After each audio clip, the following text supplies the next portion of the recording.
escaping your arms. Baby, I'm yours. Baby, I'm yours. Love, don't call me. What's up YouTube? It's Pang here and welcome back to another video. Like I mentioned, I don't know, a couple of videos ago, I wanted to get into more details about macros and how to track it and what my current workout split is. So today is the day, you lucky mother. Just kidding.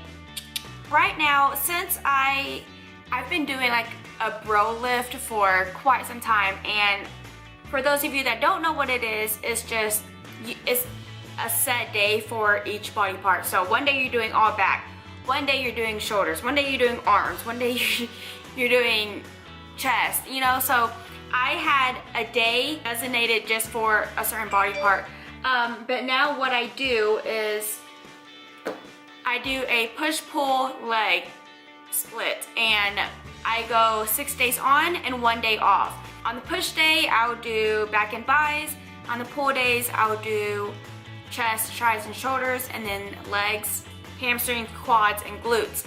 And what this does is it allows you to work each body part twice a week. I love it, you guys. I don't know why it took me so long to get back on this certain workout routine, but it did, and I guess that's my fault. On my days off, on my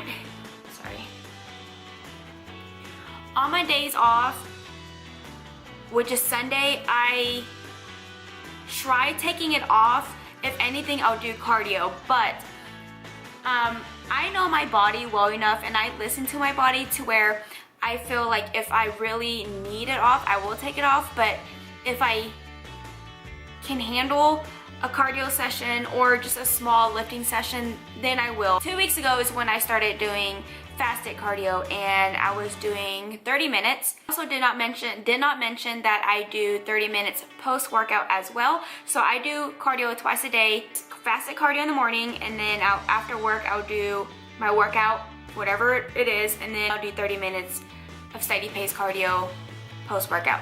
So that is my routine. I know it may seem like a lot to you guys, but it's just something that my body can handle. When it comes to that 7th day of the week, if I need to take the day off, then I will take it off. Now, we're gonna talk about macros.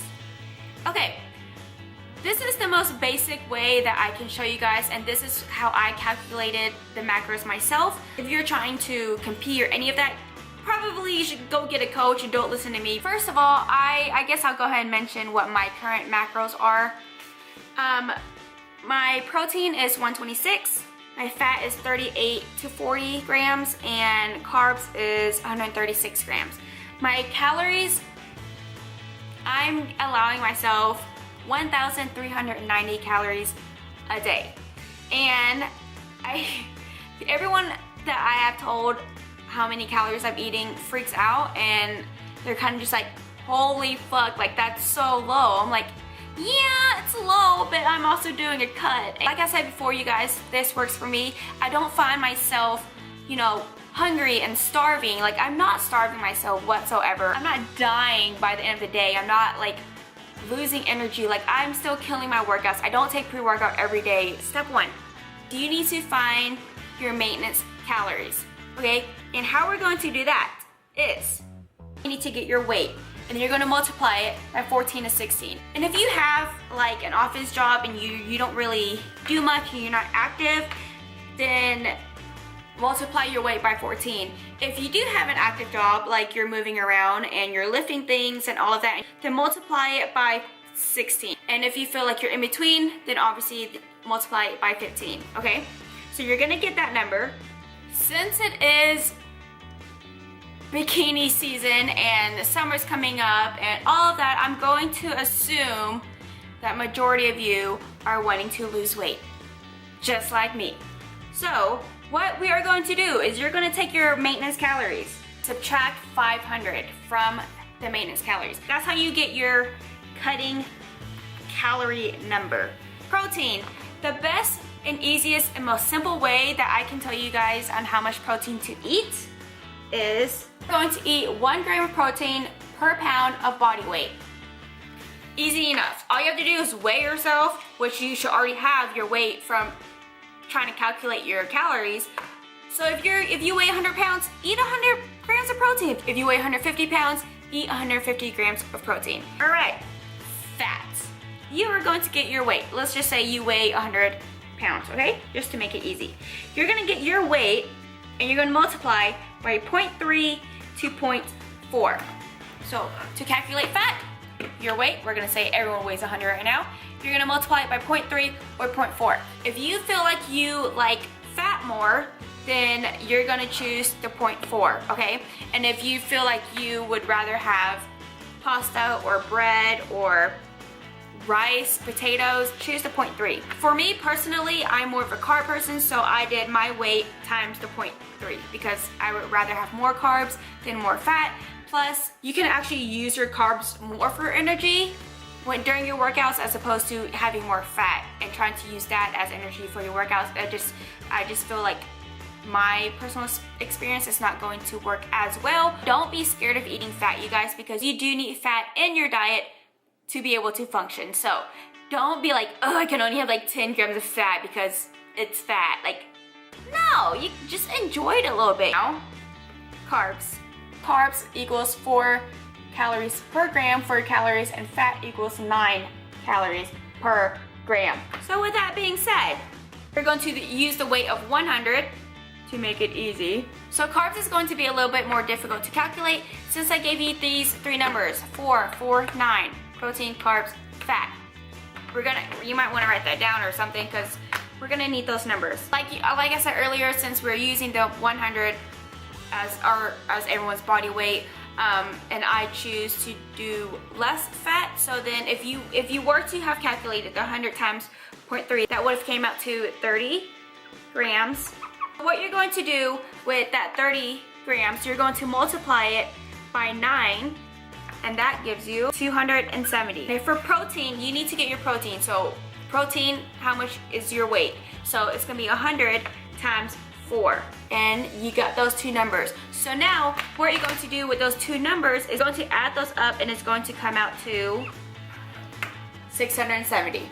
So now what you're going to do with this number is that you're going to take your total cutting calories, which if we are going off the 100-pound person, it is going to equal 1100 as your cutting calories. So what you're going to do is take the 1100 and you're going to minus that new total, which is 670.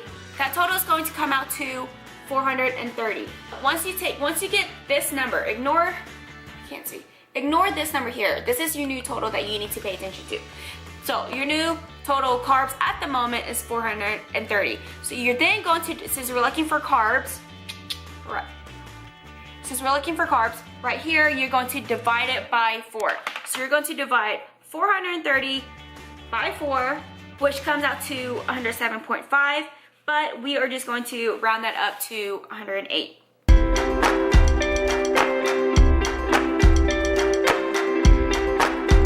When do I lower my macros? When do I change it up? If your weight isn't changing, or if you're not noticing a difference, then you need to either change your workouts, like add in more cardio, or just change your macros altogether. What app I use to track macros? I use MyFitnessPal. It's super easy, you guys. Like you can go in there and you can change the settings to how many carbs you should eat a day and protein and fat, and they will like keep up with that for you. And all you have to do, if you've never used this, all you have to do is go to add food, and then you just type in like whatever you're having. And the cool thing is that they have this scan bar. Oh, awkward. They have this scan bar right here. Oh, hello, what's up? They have a scan bar. Oh, shit. They have a scan bar, and if you were, let me show you. If you don't want to, just type something in, and it reads it for you. Like, how cool is that? So cool. And you can change the amount of servings you have on it and blah, blah, blah, blah. So that is that. I'm going to end the video right here. Thank you guys so much for watching. I hope you enjoyed it, and I will see you on the next video. Toodles. Wow, maybe it's the sign.